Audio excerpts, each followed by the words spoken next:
जय हिंद everyone, welcome back to my channel. This is Shivangi Bhatt और आज हम लोग मॉक टेस्ट फोर्थ कवर करने वाले हैं। तो ये जो हमारा मॉक टेस्ट है इसमें हम मिसलेनियस यानी अलग अलग डिपार्टमेंट्स अलग अलग तरीके से कवर करेंगे। तो पहला आपका क्वेश्चन आता है, एम क्या है एनसीसी का। ठीक है, अलग अलग देखो, क्वालिटीज़ डेवलप करना, कैरेक्टर अच्छा डेवलप करना, कमरेडरशिप। कमरेडरशिप मतलब कि एक दूसरे के साथ भाईचारा जो होता है ना, वो चीज़।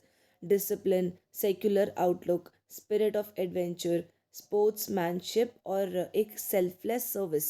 ठीक है, अपने कंट्री के लिए, ठीक है, यूथ के अमंग्स वो चीज़ देना। ठीक है, कंट्री के लिए, that is your aims of NCC. फिर आपका एक ह्यूमन रिसोर्स को ट्रेन करना of a organised, trained and motivated youth, जो आपका लीडरशिप प्रोवाइड करने को रेडी है at all the spheres of life. ठीक है, और नेशन की सर्विस के लिए वो हमेशा आपका रेडी है। एक सूटेबल इन्वायरमेंट प्रोवाइड करना यूथ को मोटिवेट करने के लिए, ताकि वो आपका आर्म्ड फोर्सेस को अपने करियर पे ले पाएँ। फिर आपका आता है ऑब्जेक्टिव ऑफ एनसीसी। आपका अब बहुत सारे मैक्सिमम यूथ तक रीच आउट करना अलग अलग इंस्टीट्यूशंस के द्वारा। एनसीसी को एक इम्पॉर्टेंट पार्ट बना देना सोसाइटी का। पॉजिटिव थिंकिंग और एटीट्यूड को टीच करना यूथ के अमंगस्ट। एक मेन सोर्स बनना। ठीक है, नेशनल इंटीग्रेशन को, मतलब नेशनल इंटीग्रेशन की फीलिंग को, ठीक है, इंटीग्रेट करवाना, ठीक है, लोगों के अमंगस्ट। चाहे वो कोई भी क्रीड हो, कास्ट हो, जेंडर हो, रिलीजन हो, या कोई भी रीजन से कैडेट्स बिलोंग करते हो। पूरा जो आपका कंट्री की जो यूथ है उसको मोटिवेट करना और उसको मोल्ड करना into a United, secular and discipline citizens of the country. एक आइडियल प्लेटफॉर्म प्रोवाइड करना यूथ के लिए, ताकि वो अपना पोटेंशियल और टैलेंट्स को शोकेस कर सके नेशन बिल्डिंग के लिए। सेक्युलरिज्म की फीलिंग को मतलब इंस्टिल करना, ठीक है, लोगों के अंदर। ठीक है, ताकि वो आपके नेशनल इंटीग्रेशन कैंप्स के थ्रू पूरी की पूरी कंट्री में वो लोग वो दे सकें आपका। रीच करना मैक्सिमम लोगों तक। ठीक है, और अलग अलग फ्रेंडली फॉरेन कंट्रीज़ के साथ through your youth exchange programme. आपका जो वाईपी होता है वो आपका आरडीसी से ही मतलब स्टार्ट होता है। जैसे जो आपका लोग बेस्ट कैडेट में या जो वाईपी में आपका सिलेक्ट होते हैं, then they go to a camp, जो आपका होता है यूथ एक्सचेंज प्रोग्राम्स। उसमें आपके जो कैडेट्स होते हैं वो एज एम्बेसडर अलग अलग कंट्रीज़ में जाके, डिफरेंट कंट्रीज़ में जाके हमारी इंडिया को रिप्रेजेंट करते हैं। फिर हम बात करते हैं ट्रेनिंग इन एनसीसी। आपका जो ट्रेनिंग एक्टिविटीज़ हैं इसको हम लोग डिवाइड कर सकते हैं as institutional training, camp training, attachment training, naval wing, air wing और आर्मी विंग की एक्टिविटीज़, और आपका वेटनरी ट्रेनिंग्स। आपके कैंप्स कौन से हैं? तो भैया पहला आपका लगता है एनुअल ट्रेनिंग कैंप। ठीक है, ये जो आपका एनुअल ट्रेनिंग कैंप है ये आपका सीएटीसी से थोड़ा डिफरेंट है। ठीक है, क्योंकि ये आपका पर्टिकुलर जो विंग है आपकी, लेट्स से आर्मी विंग है, तो वो आर्मी में ही आपका एक एनुअल ट्रेनिंग कैंप लगता है, या नेवल विंग है तो नेवल में लगता है। फिर अगला आपके हो गए सेंट्रली ऑर्गेनाइज्ड कैंप्स। इसमें आपका जो सेंटर है, ठीक है, मतलब जो आपका डीजीएनसीसी है वो ऑर्गेनाइज करवाता है इन कैंप्स को। जैसे कि आपका लीडरशिप कैंप्स हो गया, थल सैनिक कैंप, वायु सैनिक कैंप, नौ सैनिक कैंप हो गया, रॉक क्लाइंबिंग कैंप्स, या आपके माउंटेनियरिंग कैंप्स जो होते हैं, आरडीसी और prime prime ministers rally, national integration camp NIC, ये सारा आपका सेंट्रली ऑर्गेनाइज्ड कैंप के अंडर आता है। और इसके अंदर आपका यूथ एक्सचेंज प्रोग्राम और एडवेंचर ट्रेनिंग और स्पोर्ट्स भी आते हैं। फिर कितनी डायरेक्टरेट्स हैं भैया आपका इंडिया में? तो वो आपकी 17 है। They are 17 directorates in NCC India. और आप नीचे कमेंट सेक्शन में मुझे लिखकर बताइए कि अभी आपकी सबसे न्यूएस्ट डायरेक्टरेट जो है, जो सबसे नई आपकी डायरेक्टरेट बनी है, वो कौन सी डायरेक्टरेट है? I would love to hear to your answers. तो अभी प्रेजेंट हमारे डिफेंस मिनिस्टर कौन है? तो श्री राजनाथ सिंह हमारे करंट डिफेंस मिनिस्टर हैं। और प्रेजेंट डायरेक्टर जनरल या डीजी एनसीसी कौन है? तो आपके lieutenant general Gurbir Pal Singh, AVSM VSM. ठीक है, ये उनकी वो डेकोरेशंस हैं, अति विशिष्ट सेवा मेडल और विशिष्ट सेवा मेडल। फिर हम इस पे आते हैं नेशनल इंटीग्रेशन एंड अवेयरनेस पे। तो एज़ यूजुअल भैया ये टॉपिक बहुत इंपॉर्टेंट है, ठीक है, अच्छे से इसको पढ़ना। नेशनल इंटीग्रेशन क्या होता है कि एक फीलिंग को जनरेट करना टुगेदरनेस की, ठीक है, ताकि भैया जो भी लोग हैं, भले ही वो अलग अलग जेंडर, कास्ट, रिलीजन, रीजन, इन सब से बिलोंग करते हैं, लेकिन वो स्टिल एक कंबाइनली ये चीज़ सोच सकें कि यार हाँ, हम लोग इंडियंस हैं आफ्टर ऑल, और हम लोग आफ्टर ऑल मतलब एक ही कंट्री के अंडर है। तो इसका मतलब होता है इंटीग्रेशन हर एस्पेक्ट में, सोशल एस्पेक्ट, इकोनॉमिक एस्पेक्ट, हर जगह पे। तो ये सारे जो लोग हैं ये कॉपरेट कर सके एक दूसरे के लिए और एक कॉमन गोल को शेयर कर सके, तो this is known as your national integration. ज़रूरत क्या है आपकी नेशनल इंटीग्रेशन की? तो डेफिनेटली यार national integration is very important. तो देखो, आपका सबसे पहला आ जाता है सॉवरेनिटी को मेंटेन करना और टेरिटोरियल इंटीग्रिटी को कोई भी नेशन की। जैसे कि आपका जैसे जो टेरिटरी डिवाइडेड होती है ना, कि भैया जैसे मैकमोहन लाइन है, ठीक है, जो हमारी इंडिया की टेरिटरी को डिफाइन करती है, तो वो चीज़ हो गई। मेंटेन करना पीस एंड हार्मनी, आपका जो ग्रोथ है, ठीक है, वो और डेवलपमेंट जो है नेशन की, उस चीज़ को देखना। पॉवर्टी और इलिटरेसी का इरेडिकेशन, उसे कम्प्लीटली हटा देना, ठीक है, एक एम होता है हमारा नेशनल इंटीग्रेशन के थ्रू। इंटरनल कल्चर और लॉ एंड ऑर्डर का ध्यान देना, culture and religious development, economic and industrial growth, attract करना फॉरेन इन्वेस्टमेंट और रीच आउट करना, ठीक है, अलग अच्छे इंक्रीज़ करना, मतलब बेसिकली हमारा इम्पोर्ट एंड एक्सपोर्ट। फिर ये तो भैया हमारा ज़रूरत क्यों है हमको नेशनल इंटीग्रेशन की, इस पे हमने वर्क किया। अगला आपका आ जाता है कि प्रॉब्लम्स क्या है हमारी नेशनल इंटीग्रेशन की तरफ। तो पहला है भैया कास्टिज़म। कास्टिज़म से भैया जेनविनली आप कुछ भी बोलो, लेकिन इंडियंस भैया डिवाइडेड फील तो करते ही हैं, ठीक है, कि अलग अलग कास्ट के चलते।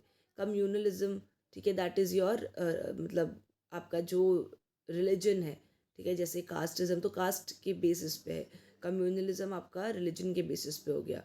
लिंग्विस्टिक फैक्टिशिज्म, तो लिंग्विस्टिक मतलब अलग अलग भाषा बोलने वाले लोगों के बीच में जो एक दूरियां बन जाती है। Regionalism, social disparity, economic inequalities. कैसे हम लोग नेशनल इंटीग्रेशन को अचीव कर सकते हैं? भैया एजुकेशन, जितना अवेयर करोगे लोगों को, religious tolerance, linguistic tolerance, use of radio, government initiative. तो ऑब्वियसली यार जितना अवेयरनेस लोगों में आएगी उतनी जल्दी आपकी ये चीज़ें जो हैं, ठीक है, इन चीज़ों को हम इरेडिकेट कर सकते हैं सोसाइटी से। तो अब हम बात करते हैं इंपॉर्टेंट लीडरशिप ट्रेट्स की। तो भैया वेरी वेरी इंपॉर्टेंट, ठीक है, इनमें से आप कुछ you can remember at least 8 to 10 you can remember, ठीक है, क्योंकि आ जाता है ये ठीक ठाक और सिंपल है, इतना डिफिकल्ट नहीं है। अलर्टनेस, बियरिंग करेज, डिसिसिवनेस, मतलब अच्छे डिसीजन लेना, ऑन द स्पॉट डिसीजन लेना। डिपेंडेबिलिटी, इंड्योरेंस, एंथुजियाज्म, इनिशिएटिव, कि इनिशिएट करना, कि आपका लीडर कोई चीज़ इनिशिएट करने की केपेबल है। Integrity, judgement, justice, knowledge, loyalty, sense of humour. Leadership आपके स्टाइल्स 3 टाइप के होते हैं, ठीक है, तो हम पहले बात करते हैं। पहला आपका होता है ऑटोक्रेटिक स्टाइल ऑफ लीडरशिप। इसके अंडर आपका जो एक पर्टिकुलर लीडर है वो एक राजा की तरह एक्ट करता है, एक मोनार्क की तरह एक्ट करता है, मोनार्च की तरह, कि भैया जो उसने बोला है वही होगा। तो इस ये स्टाइल आपका काफ़ी अच्छा है। किस सेंस में अच्छा है? कि इससे आपकी ग्रोथ बहुत जल्दी होती है, पर्टिकुलर नेशन की या किसी भी चीज़ की, कि जो वो बंदा बंदा बोल रहा है भैया वही करना है, तो definitely it creates some discipline. लेकिन भैया इस चीज़ के भैया नुकसान भी बहुत है, कि जो वो कह रहा है क्या पता भैया कुछ उल्टा सीधा बोल दे, है ना, दैट थिंग। फिर अगला है आपका डेमोक्रेटिक स्टाइल ऑफ लीडरशिप। ये आपका तब होता है जब आपकी सोसाइटी मिलकर भैया एक ग्रुप आपका चूज़ करती है लीडर का, और उसके बाद फिर हम डिस्कशंस के तहत आपका अपनी कंट्री को या फिर जो भी जिस चीज़ के भी चलते लीडरशिप ग्रुप बना है उसको चला सकें। फिर अगला है आपकी लेसस फ्रेज लीडरशिप स्टाइल। इसके अंडर जो आपका लीडर है वो एक पैसिव रोल प्ले करता है, मतलब यहाँ पर भी एक ग्रुप है, लेकिन उसमें ना आपका जो लीडर है वो पैसिव प्ले कर रहा है, इतना एक्टिव नहीं है वो चीज़ों के चलते। आपका जो ग्रुप है, ग्रुप पे कंप्लीट फ्रीडम है कि वो कैसे वर्क करे कैसे ना वर्क करे। फिर अगला है टाइम मैनेजमेंट, कैसे हमारी हेल्प करता है रिड्यूस करना, ठीक है, और एलिमिनेट करना जो वेस्ट टाइम है हमारा, ठीक है, और ताकि हम प्रोडक्टिव हो सकें हर बार, हर दिन। इम्प्रूव करना प्रोडक्टिविटी, जिसके लिए हम लोग ज़्यादा अचीव कर सके कम एफर्ट के साथ। फोकस करना टाइम और एनर्जी के बीच में, देखने के लिए कि क्या चीज़ इंपॉर्टेंट है क्या चीज़ नहीं है। फिर सेट करना है लॉन्ग टर्म गोल्स को, इम्प्रूव करना परफॉर्मेंस अपनी, ठीक है, while reducing the stress. Stress management techniques क्या हैं, ठीक है, अगेन इंपॉर्टेंट है। Take a deep breath, take it out, मतलब सॉरी टॉक इट आउट, मतलब किसी से बात कर लो या डायरी लिख लो, ठीक है, मतलब जो भी आप सोच रहे हो उसको आप पेन डाउन कर लो। Take a break, laugh, take care of your body, pay attention to physical comfort, create a quiet place in your mind, manage your time, know your limits, have a good cry, मतलब रोना भी कभी अच्छा होता है ना, कि it just brings everything out of you, जितना भी आप अंदर से फील करते हो, you know, आपको ऐसा नहीं है कि हमेशा आप ही को सही होना है। बहुत लोग वो भी होते हैं कि उनको लगता है नहीं यार मैं ही सही हूँ, तो उसके चलते भी चीज़ें ख़राब हो जाती हैं। कम आपको बात करनी चाहिए, सुनना ज़्यादा चाहिए, है ना, ये चीज़ें हो गई। फिर आपके इम्पॉर्टेंट वैल्यूज़ क्या हैं of a good and successful leader. पहला है आपका honesty, not to cheat, not to steal. अगला है इंटीग्रिटी, अपराइटनेस। फिर है आपका प्योरिटी, मतलब कि कोई भी डुप्लीकेसी ना हो, कोई भी दो दो चीज़ें ना हो। आपका सिंसियरिटी हो थॉट्स में। और डिसिप्लिन है आपका कि बिहेवियर जिससे आपका एसेंशियल रूल्स और नॉर्म्स जो है ना वो आपका बच सके। Selflessness, loyalty, fairness, equality, trust, support and respect. Citizen कौन है, आप एक सिटीज़न को डिफ़ाइन करो। अगेन दिखता बहुत सिंपल है कि यार हाँ क्या पूछा है सिटीज़न, लेकिन उसको डिफ़ाइन करने में ही आफत आ जाती है। तो एक सिटीज़न एक ऐसा मेंबर है पॉलिटिकल कम्युनिटी का जो एलिजियंस वो करता है अपने स्टेट के प्रति, स्टेट मतलब कंट्री के प्रति, और जो इन्जॉय करता है फंडामेंटल राइट्स या प्रोटेक्शन जो उसे कॉन्स्टिट्यूशन देता है अपनी कंट्री का। और एक पार्शियल सिटीजन जो है वो भी अलीजियंस वो करता है स्टेट को, लेकिन उस पर कोई पॉलिटिकल राइट्स नहीं होते। मतलब जो बंदा पूरा सिटीजन है एक देश का, तो भैया फंडामेंटल राइट्स हैं तो फंडामेंटल ड्यूटीज़ भी तो हैं, कुछ देगा भी तो सही वो स्टेट को, सिर्फ मतलब कुछ लेने के बदले। और जो भैया पार्शियल सिटीजन है वो तो करता है अलीजियंस स्टेट को, लेकिन उस पर ज़्यादा पॉलिटिकल राइट्स होते नहीं हैं। रोल क्या है आपका एनसीसी का पर्सनालिटी और कैरेक्टर डेवलपमेंट में। तो एनसीसी आपका बहुत इंपॉर्टेंट रोल प्ले करती है। पहला है आपका ड्रिल इंक्लूड करना, ठीक है, उससे भैया डिसिप्लिन आता है बच्चों में। Integration of cadet in camps, participation competitions, फिर कॉन्फिडेंस को बिल्ड करना, लीडरशिप ट्रेट्स को बिल्ड करना, पार्टिसिपेट करना in sport and adventure activities, accept करना और रिस्पॉन्सिबिलिटीज़ को, और एक्सपोज करना टैलेंट्स को, ठीक है, मेकिंग सर्विस माइंड, इंटरैक्ट करना पब्लिक के साथ। आपके ड्यूटीज़ क्या हैं अच्छे सिटीज़न की। अच्छा सिटीज़न भैया वो होता है जो अपने राइट्स को जानता है और ड्यूटीज़ को भी जानता है।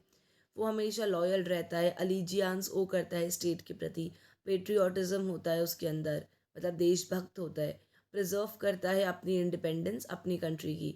हमेशा उसमें ये चीज़ होती है, सेंस ऑफ ड्यूटी होती है, सर्विस होता है बिफोर सेल्फ, केयर करता है, प्रोटेक्शन करता है गवर्नमेंट प्रॉपर्टीज़ का, ये नहीं कि हर जगह पे नुकसान करे।